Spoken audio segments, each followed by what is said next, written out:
রংপুরের একজন সাধারণ মানুষ হিসেবে, রংপুরের একজন নাগরিক হিসেবে দেখেছি আমাদের রাষ্ট্র দ্বারা, আমাদের সরকার দ্বারা আমাদের উত্তরাঞ্চলকে তথা রংপুরকে উন্নয়নের দিক থেকে এবং বরাদ্দের দিক থেকে পিছিয়ে ফেলে রেখেছে, বৈষম্য করেছে।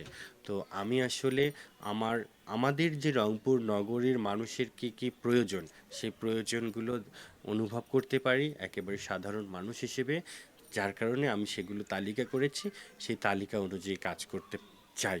যেমন আমাদের রংপুরের সবথেকে প্রধান সমস্যা আমি মনে করি এখানে বেকারত্ব দূরীকরণ নিয়ে আমি যে পরিকল্পনাগুলো করেছি, আমাদের নতুন নতুন উদ্যোক্তা তৈরি করা, আমাদের তরুণীদের কর্মসংস্থানের জন্য তাদের অনলাইন ভিত্তিক প্রশিক্ষণ প্রদান করা, তাদেরকে দক্ষ কারিগরি প্রশিক্ষণ দিয়ে দক্ষ করে তোলা, যারা প্রবাস যাত্রায় ইচ্ছুক তাদেরকে প্রবাস থেকে বিদেশি অভিজ্ঞ প্রশিক্ষক নিয়ে এসে প্রশিক্ষণ দিয়ে তাদেরকে দালাল মুক্তভাবে সহজভাবে যেন প্রবাস গিয়ে ওনারা স্বাবলম্বী হতে পারেন, সেজন্য তাদের সার্বিক সহযোগিতা করা, তাদের প্রবাস যাত্রা সহজ করা।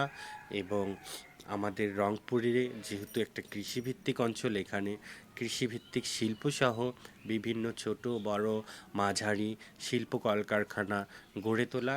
এগুলো শিল্প কলকারখানা গড়ে উঠলে আমাদের রংপুরের যে কৃষির মধ্যে একটা বিপ্লব হবে, কৃষিতে উন্নয়ন হবে, অন্যান্য সেক্টরেও উন্নয়ন হবে, পাশাপাশি এখানে আমাদের কর্মসংস্থানের সুযোগ সৃষ্টি হবে।